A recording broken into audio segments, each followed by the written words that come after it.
Bonjour et bienvenue à Hockey le magazine. Je commence l'émission en vous souhaitant un joyeux 2019. Ici Denis Gauthier, en compagnie de mon collègue Jasmin Leroux. On a beaucoup de choses pour vous aujourd'hui. Oui, tout à fait, Denis. On va parler avec Guillaume Latendresse de son parcours au hockey mineur, lui qui est un produit des riverains du Collège Charlemagne au niveau Midget 3 sur la rive sud de Montréal. Et on va également parler avec Ève Crépeau de Nutrition Sportive pour une autre capsule nutrition. Oui, et je regarde plusieurs nouveautés pour les casques cette année dans la chronique équipement et je retourne sur la glace avec Alexandre Jacques. Hockey Magazine, c'est parti!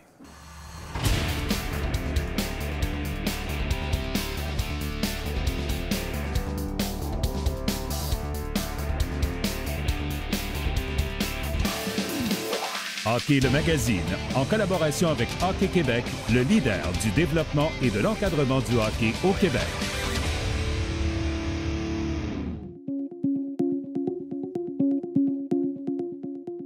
Ça fait une dizaine d'années que je travaille sur ce projet-là, tranquillement.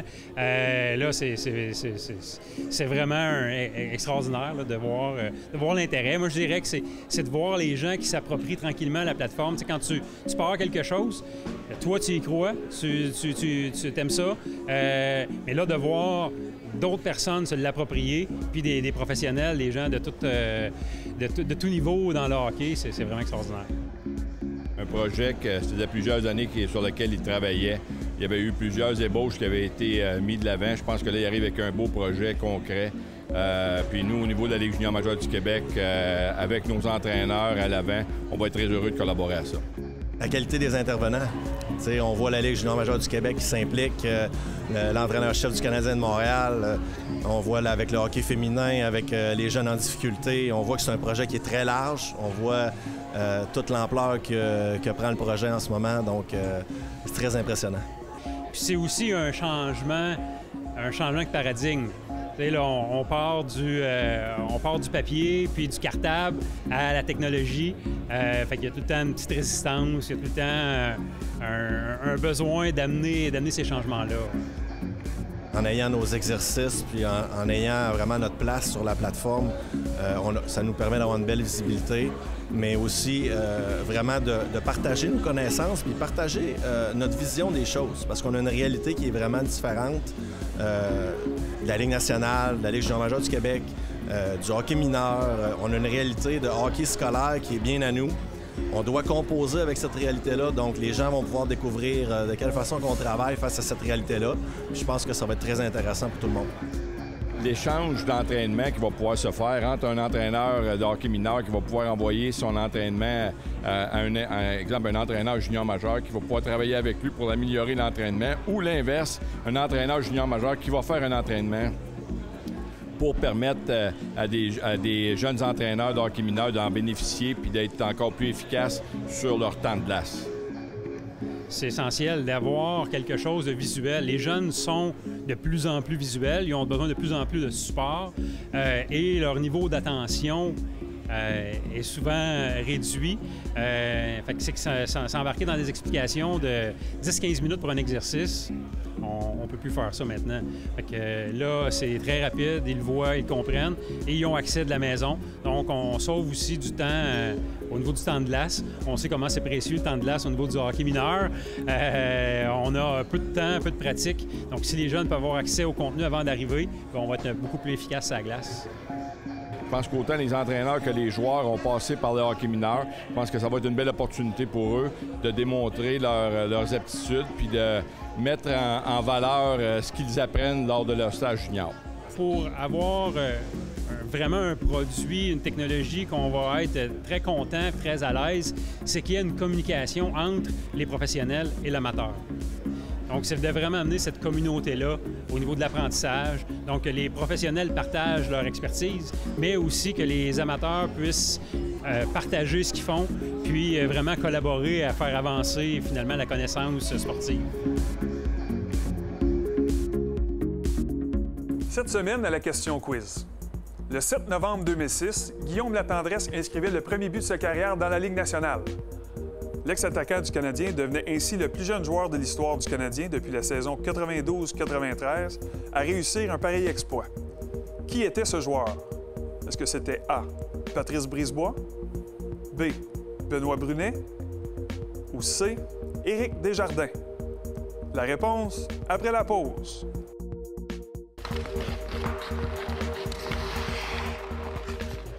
La réponse C.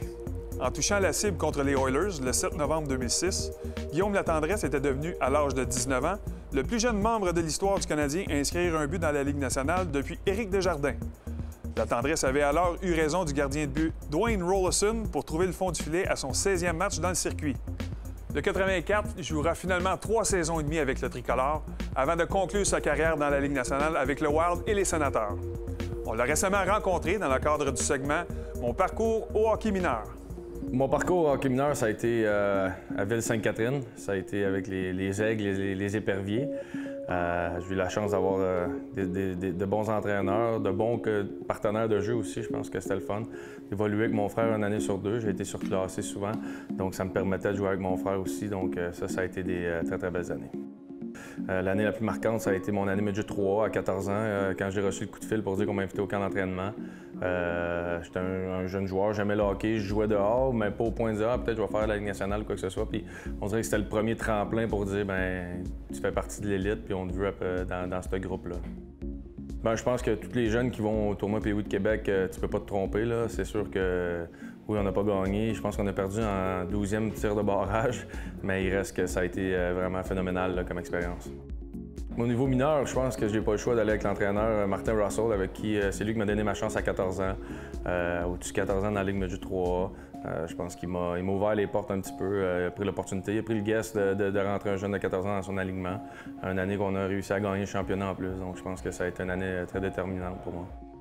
Ben moi, la leçon que j'ai, c'est tant que tu trouves le plaisir à le faire, ben, continue de le faire. Puis quand t'en as plus, ben, arrête. Puis ça a parti de mes parents.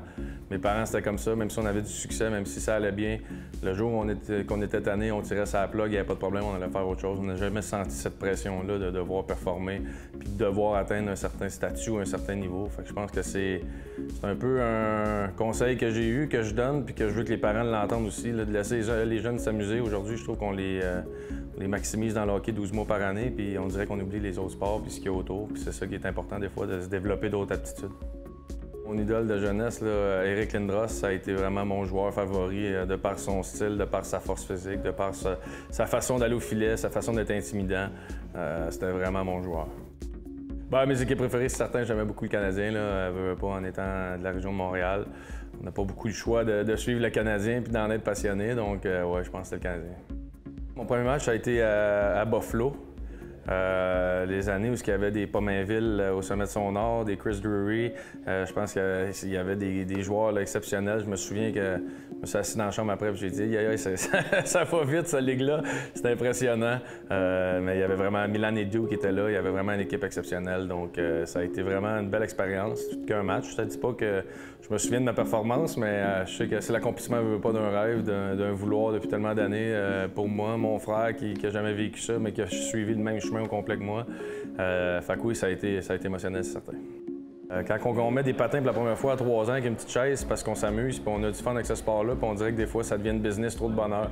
La business, c'est quand il y a de l'argent, puis quand c'est dans la Ligue nationale. Avant ça, amuse-toi, puis profite-en. Je pense que c'est vraiment le conseil que je donnerais. C'est la façon que j'ai essayé de travailler avec mes jeunes quand j'étais entraîneur. C'est la façon de faire, il faut que tu t'amuses.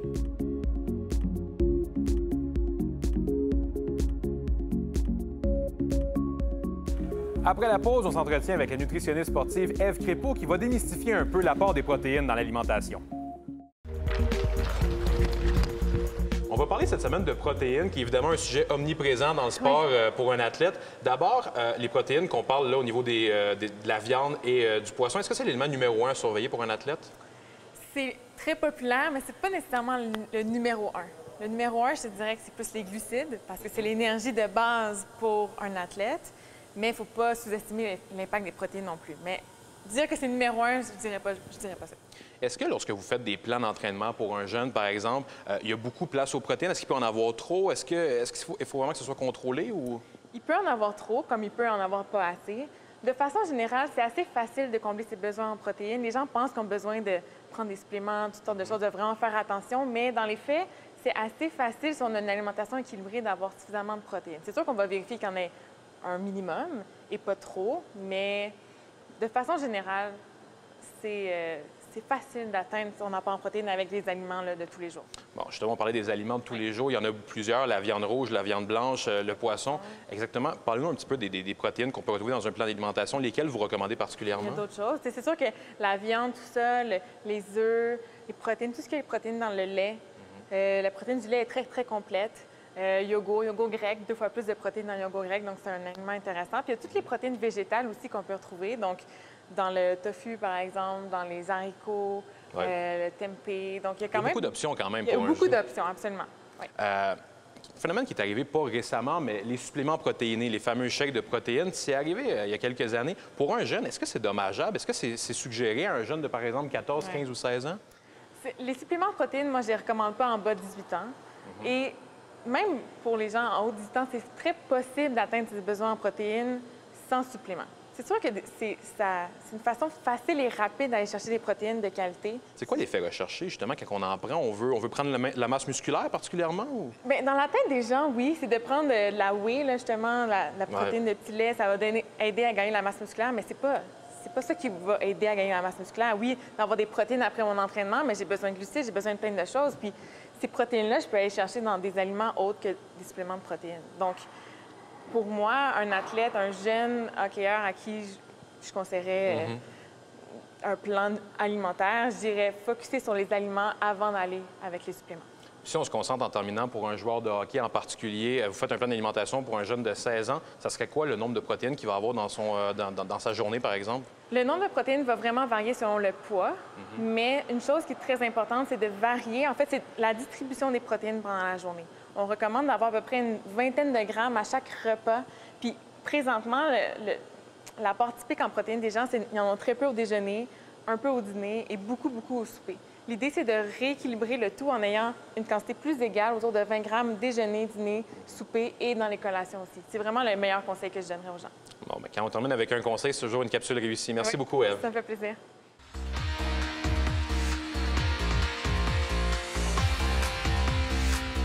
Cette chronique équipement vous est présentée par le Trio Hockey, Sport Rousseau, Hockey Expert et l'Entrepôt du hockey. Bienvenue à cette nouvelle chronique équipement, la première de 2019. Et question de partir l'année du bon pied, je suis accompagné d'Éric Dupont qui va nous présenter la pièce, à mes yeux, qui est peut-être la plus importante chez un joueur de hockey, le casque. Exact. De nos jours, les joueurs sont de plus en plus conscients de l'importance d'avoir un bon casque protecteur qui va les protéger adéquatement. Évidemment, on ne peut pas garantir qu'on va se protéger contre une commotion cérébrale ou une blessure à la tête, mais au moins, on va se donner de meilleures chances de bien se protéger. Exact. C'est très important de bien choisir son casque. De nos jours, un accident ou un coup à l'eau est si vite arrivé, puis il peut y avoir des répercussions quand même assez graves. Oui, et des conséquences qui sont malheureusement très graves. Il y en a qui terminent ça à l'extérieur de la patinoire. Il y en a d'autres qui sont obligés nécessairement de mettre fin à leur carrière de façon très prématurée. Exact. Puis c'est pour ça que pour nous à Magasin, c'est très important qu'on prenne le temps avec un client de bien choisir le bon casque qui va bien lui faire et apporter la bonne protection. Alors, je pense que cette année, c'est Warrior qui a innové avec un nouveau casque, une nouvelle technologie. Exact. Warrior arrive avec une nouvelle famille de casques. Celui-ci, c'est le Warrior Alpha One Pro, un casque maintenant porté par plusieurs joueurs de la LNH. Warrior fabrique des casques depuis plusieurs années et offre maintenant une deuxième famille de casques qui répondra mieux aux besoins des joueurs. La coquille du Alpha One de Warrior, construite d'une seule pièce de plastique haute densité, crée une barrière de protection à toute épreuve, à la fois rigide, robuste et légère. La géométrie exclusive est étudiée pour une diffusion maximale des impacts, sans affecter pour autant l'esthétique du casque qui reste élancé et peu volumineux. Dans un sport aussi rapide que le hockey, un ajustement parfait du casque demeure essentiel, autant pour la sécurité que pour le confort. Ainsi, le système AdaptaFit 360 répartit l'appui sur toute la circonférence de la tête avec la précision du micro-ajustement de la roulette BOA. Cette parfaite maîtrise de l'ajustement individuel garantit confort et sécurité sur une période prolongée. Finalement, chaque boîte du Alpha One contient des autocollants permettant de personnaliser votre casque avec les couleurs de votre choix. Tu sais, Denis, c'est important d'avoir le bon ajustement quand tu as un casque. Puis avec le système BOA de Warrior, on a un ajustement presque parfait. C'est vraiment impressionnant à quel point tout ça est très sophistiqué. Il n'y a rien nécessairement. Chaque détail est calculé et compté. Il y a CCM aussi qui ne laisse rien au hasard dans son casque. Exact. CCM, qui a un casque Fitlight qui est populaire depuis quelques années, arrive avec un autre modèle, le FL90. Sa mousse intelligente D3O est capable de réagir à l'intensité des impacts pour mieux absorber le choc. On parle ici d'une protection de niveau supérieur pour mieux disperser l'énergie des impacts. On y retrouve aussi un nouveau micro-dial intégré, soit une enveloppe facilement réglable autour de la tête pour un maximum de confort. Évidemment, Eric, on ne pourrait pas faire le tour de tous les casques nécessairement, sans parler d'un des fabricants les plus populaires sur le marché, c'est le Bauer. La famille React de Bauer est vraiment populaire et Bauer arrive avec un nouveau modèle cette année, le React 95. Le React 95 est muni d'une doublure Suspentec NG avec double interne en mousse multidensité, ce qui procure une protection maximale. On y retrouve aussi une mousse XRD confortable avec canaux d'aération pour évacuer l'humidité. Son ajustement central est simple et sans outils. Il n'y a aucun doute, Eric. Évidemment, tous ces produits-là vont venir assurer la sécurité de nos jeunes joueurs de hockey. Maintenant, tous ces casques-là vont venir dans différents modèles et différentes gammes de prix également. Exact. On peut aussi ajouter une grille, une visière ou même une demi-visière. Parce qu'on sait évidemment que les joueurs de la Ligue nationale jouent avec des demi-visières, mais les jeunes, il y a des grilles disponibles pour les plus jeunes également. Qu'est-ce que tu nous suggérais comme critère d'achat? C'est très important, comme qu'on ajoute un patin ou un bâton, mais un casque, avant, ça protège notre tête. Donc, c'est important de prendre le temps de faire le bon choix, la bonne grandeur. Et ensuite, on regarde le budget. Il y a des casques qui protègent bien à plein de prix différents, mais c'est bien important que le casque soit bien ajusté à sa tête. Merci beaucoup, Eric. Toujours très intéressant. J'espère à la maison qu'on va faciliter votre façon de faire et vos critères pour acheter un bon casque protecteur pour protéger vos enfants. Et nous, la semaine prochaine, on se retrouve avec une nouvelle capsule équipement. Ici Alexandre Grenier du Rocket de Laval. Vous écoutez Hockey le magazine à RDS.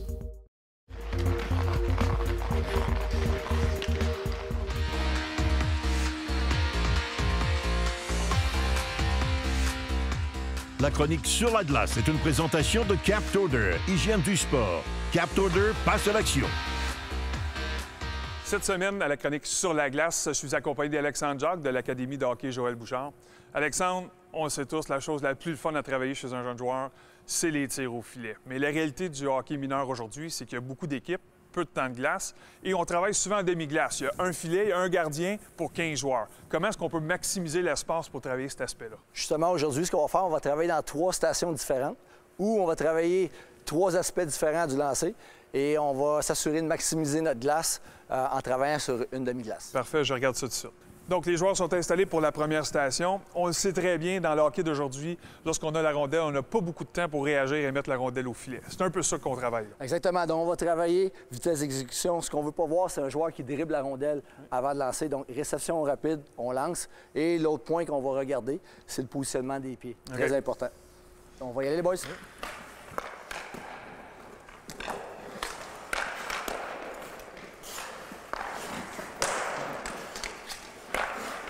Stop, Olivier. On va arrêter justement dans l'exemple qu'on vient de voir. Le joueur a pris le temps de dribbler la rondelle. Dans le hockey moderne d'aujourd'hui, les gardiens sont tellement rapides et excellents que si on prend le temps de dribbler la rondelle, il va être bien positionné. On n'aura pas la chance de marquer. Donc, j'aimerais que tu le reprennes, Olivier, de façon à ce que tes patins, de ton côté, tu es gaucher, moi je suis droitier. Quand la rondelle arrive, j'ai la main du haut bien dégagée. J'absorbe la rondelle et rapidement transfère mon poids. De l'autre côté, je vais placer mes patins en ligne avec la rondelle. Même chose, main dégagée.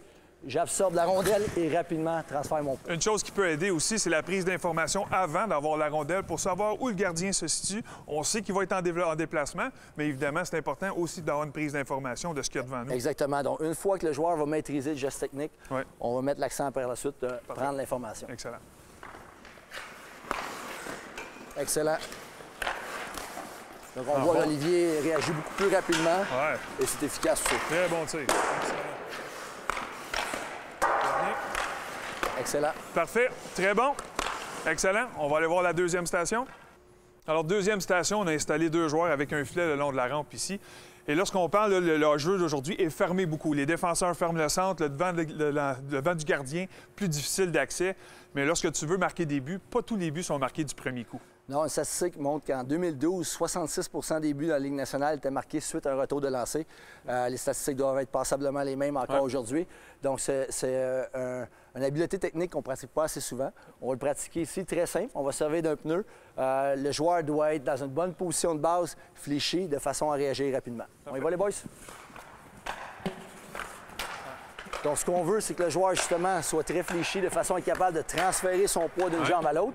Et effectivement, quand on travaille, les gardiens étant style papillon pour la majorité, on veut que les joueurs prennent la bonne habitude d'amener la rondelle dans le haut du filet. Et lorsqu'on était plus jeune, on mettait souvent une planche devant pour travailler ça, mais l'aspect du pneu est intéressant parce que les retours deviennent plus imprévisibles pour celui qui est dans le filet. Exactement. C'est un autre des aspects qu'on veut travailler. Donc, la réaction des jeunes, le réflexe des jeunes.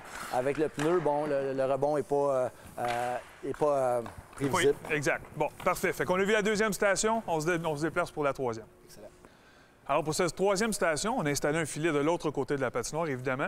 Et lorsqu'on regarde les jeunes tirer aujourd'hui, si on regarde de novice à bantam à midget, on tire souvent dans des angles ou dans des positions de déséquilibre. On se fait pousser, on est dans des situations qui n'est pas nécessairement solides.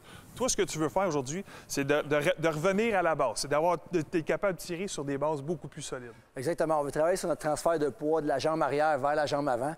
De façon, souvent, les jeunes de hockey mineur, les plus jeunes, voient Ovechkin lancer. C'est sûr qu'Ovechkin est beaucoup plus fort physiquement, utilise beaucoup le flex de son bâton.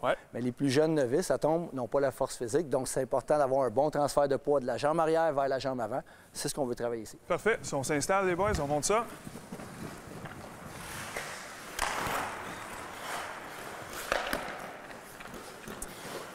Donc ici, ce qu'on veut travailler, dans le fond, c'est justement transférer de la jambe arrière vers la jambe avant. On voit que c'est un défi pour les jeunes encore ici. Beaucoup de jeunes sont habitués de lancer sur la mauvaise jambe, comme encore une fois ici, se lancer qu'on appellerait à la Ovechkin. On veut travailler transfert de poids. Puis ce qu'on voit souvent les jeunes, lorsqu'on tire de façon latérale, c'est qu'on est souvent en anglais, on dit fade away. On s'éloigne de la cible lorsqu'on tire vers l'avant. On voit que le corps est vraiment plus propulsé vers l'avant au lieu de lancer sur la jambe arrière. Exactement. Là, on vient de très bien le faire. Donc, on pousse avec la jambe arrière et transfère toute notre énergie vers l'avant, vers le filet. Là, ici, justement, on vient de voir un mauvais transfert. C'est pareil. C'est le but de l'exercice. Oui, exact. Parfait. Dernier coup. Excellent lancer du revers.